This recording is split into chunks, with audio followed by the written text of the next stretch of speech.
Olá, mais uma vez estamos aqui com o nosso podcast. Dessa vez eu estou com um jovem que é o Gabriel Sena. O Gabriel Sena, ele é membro da nossa igreja, ele toca no Ministério do Louvor, canta no Ministério do Louvor e ele é o nosso líder do grupo de pequenos grupos que a gente chama PG, que é de adolescentes masculinos. Gabriel, eu gostaria que você se apresentasse. Oi, eu sou Gabriel, como o pastor disse, faço parte do Ministério de Louvor da igreja, também na liderança do PG dos adolescentes. Eu atualmente trabalho na construtora Marquise e gosto muito de estar na igreja, gosto muito de estar servindo, gosto muito de fazer parte realmente de tudo isso. E é basicamente isso. Eu queria conversar contigo hoje sobre um texto da Palavra de Deus que eu acredito que Jesus fala diretamente para os seus discípulos, ele está falando para os seus seguidores. Então ele não está falando assim para a multidão espraiada, ele não está falando para uma pessoa que não conhece o reino de Deus, que não tem uma visão de quem é Jesus Cristo, a sua missão messiânica. Ele está falando para discípulos que já estão acostumados em saber quem é Jesus, o que ele faz e como ele, na verdade, caminha e qual a proposta da presença desse Deus encarnado, que é Jesus Cristo, na Terra. E aí eu vou ler o texto para você e eu quero saber das tuas considerações acerca desse texto, a tua visão acerca desse texto.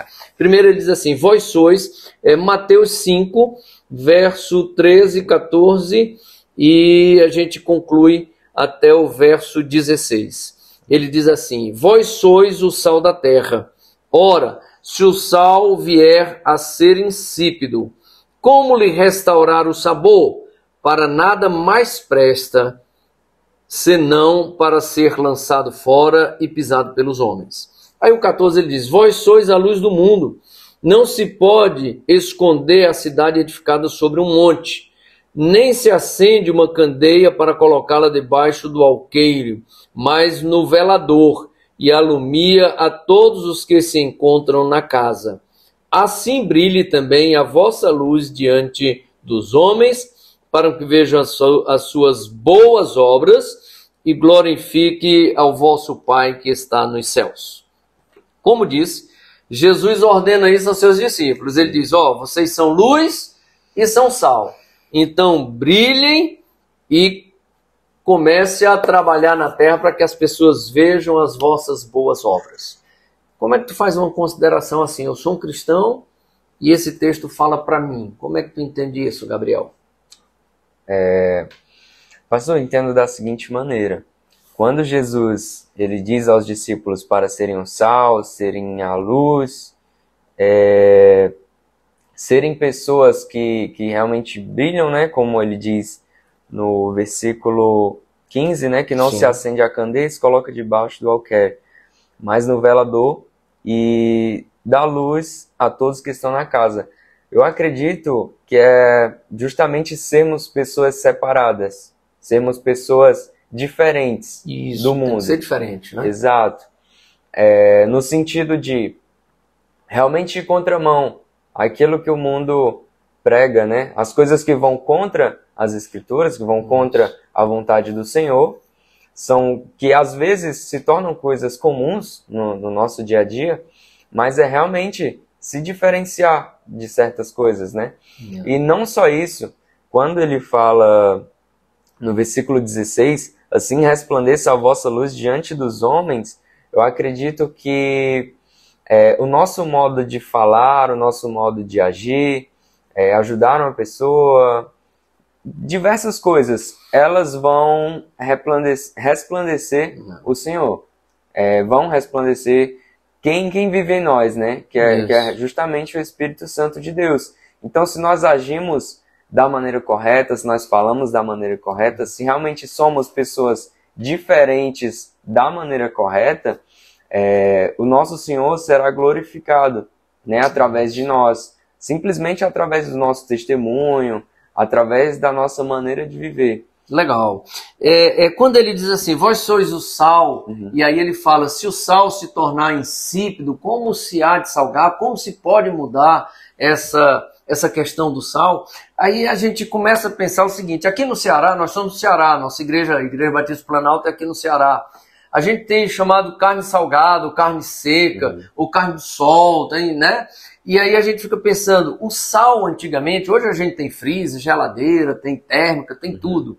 Mas antigamente não. Então as pessoas descobriram um método de conservar os alimentos, principalmente a carne.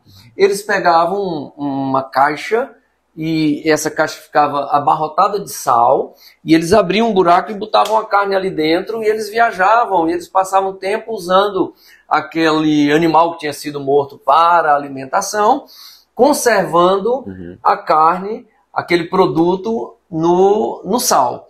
E é uma carne boa. Quando vier ao Ceará, se você não é cearense, vamos comer essa carne do sol aqui, que é uma maravilha. Mas, na verdade, a Bíblia está mostrando para nós também que nós temos o poder dentro da visão do Evangelho, ou nós temos a função, eu diria, de também conservar a palavra de Deus, conservar o Evangelho do Senhor Jesus Cristo, mostrar, na verdade, conhecimento da palavra de Deus, a missão. Quando a gente lê a Bíblia, entender por que Deus mandou Jesus, qual era a função de Jesus, por que ele veio ao mundo. Então, essa é a nossa visão. A primeira seria conservar. Outra coisa interessante, minha mãe ela tinha um problema de saúde, ela não podia comer sal. Ela tinha que ter uma comida mais específica, sem muito sal. E às vezes eu ia almoçar lá, era terrível. A gente tinha que pegar um saleiro e ficar botando um pouquinho aqui, porque é horrível comer uma comida sem sal. Eu entendo a questão dela, mas na verdade era uma questão de saúde.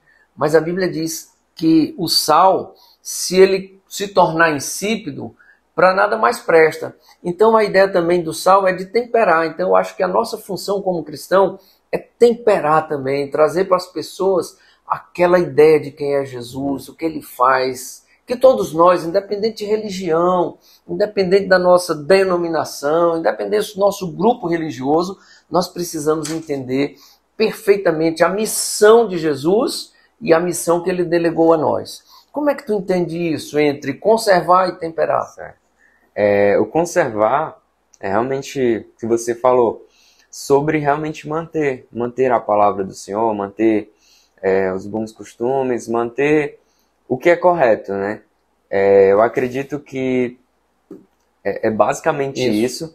E na questão de salgar, nós sabemos que, como o senhor falou, quando você come uma carne que está sem sal, você... Insossa, a gente diz, né? Está insossa. Você diz, cadê o sal? Já procura logo, porque realmente faz falta, né? Então, acredito que para nós sermos o sal, para levarmos esse gostinho a mais que as pessoas sentem falta, é realmente a palavra do Senhor. É realmente Jesus Cristo, é realmente a sua presença. Porque se não tiver esse sal, se não tiver esse sabor, nós sentimos falta, né? É verdade. Então, quando nós levamos esse sal, nós levamos esse sabor a mais às pessoas, a partir do momento que elas experimentam esse sal, por assim dizendo, que é realmente Jesus, é realmente a palavra, vai sentir falta, entendeu? Da mesma maneira que nós comemos, quando comemos uma carne sem sal, nós vamos sentir falta. Eu acredito que puxa um pouquinho também para esse lado. É necessário que salgue, é necessário que sirva para isso, né? Isso. E ele diz também que se nós não fizermos isso, ele falando aos discípulos, de nada serve. Não serve para nada, então, não nosso presta. trabalho... Nós realmente temos que salgar, senão não servirá de nada, né? O nosso trabalho como cristão é verdadeiramente anunciar o reino de Deus. Isso, exatamente. Né? E o segundo texto sobre luz... Como é que você entende? Eu acho o seguinte, a luz do discípulo, a luz do seguidor de Cristo, ela deve brilhar sempre. Às vezes a gente está meio fraco, a gente está passando uma dificuldade, está sofrendo ali uma intempérie da vida, as vicissitudes dessas difíceis, mas a gente não pode perder o brilho. Então, quando você é um cristão, um discípulo do Senhor, um seguidor de Jesus, você chega numa comunidade, você chega num lugar, você tem que inflamar, não é chamar atenção para si, mas é as pessoas notarem que você é diferente porque você é um cristão. Você não é uma pessoa comum no sentido da normatividade da vida. Você tem algo mais que a luz de Cristo. Como é que tu vê isso também?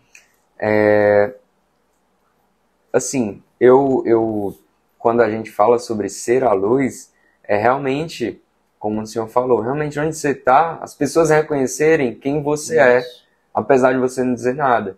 Era muito comum, quando eu era criança, indo para a igreja com a minha mãe, passarem pessoas de outras igrejas e dizer, a paz do Senhor, graças e paz. Legal.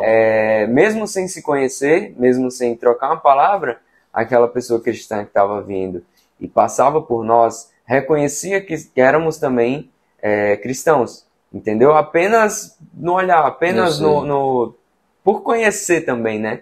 E aí, é justamente isso. Essa luz, lógico que ela vem do Senhor, né? Não vem de nós. Mas a partir do momento que nós temos essa luz, devemos mantê-la, né? Não podemos deixar apagar. Não pode apagar. Não podemos esconder a luz. A luz, ela realmente serve para iluminar. Isso. Então, da mesma forma do sal. Se o sal não salga, não serve de nada. Mas e também, se a luz não ilumina, não vai servir de nada. Então, realmente, nós temos essa luz do Senhor e agimos como luz, agimos como pessoas que estão para iluminar, sem deixar que essa luz apague, às vezes servindo como uma luz para outras pessoas, né? Servindo como uma luz dentro da igreja, no trabalho, onde quer que seja. Olha para ali e diz assim, eu sou muito jovem ainda, qual a tua informação para os jovens como você? Você trabalha, você estuda, você participa da igreja, eu vejo você ativo na igreja, você tem muitas funções dentro da igreja. O que você diria para um jovem hoje acerca de ser sal e ser luz? Qual a tua mensagem, as considerações finais para os jovens da tua idade? É o seguinte, eu digo que vale muito a pena sermos luz, sermos sal, pois quando nós estamos com Jesus, nos tornamos pessoas diferentes, nos tornamos pessoas separadas, pessoas realmente santificadas pelo sangue do Cordeiro. E quando nós somos luz, somos pessoas que temos o dever realmente de levar luz às outras pessoas, temos o dever de sermos pessoas que seguem os mandamentos de Jesus, sermos pessoas que fazem as coisas corretas, e isso tudo vale muito a pena. Isso tudo vale muito a pena. Apesar de, no mundo em que vivemos, muitas pessoas acharem que isso é perca de tempo, que não vale de nada. É como o pastor já falou várias vezes em vários cultos. Se eu não me engano, Santo Agostinho, né? Isso. Ele diz que se nada disso fosse verdade, se toda essa palavra não fosse verdade, mesmo assim valeria a pena viver toda uma vida como um cristão. Então eu acredito realmente nisso. Não é algo que eu faço por dever, mas é algo que realmente faço por prazer. Em estar na igreja, em estar com Jesus Cristo e com os meus irmãos. Amém.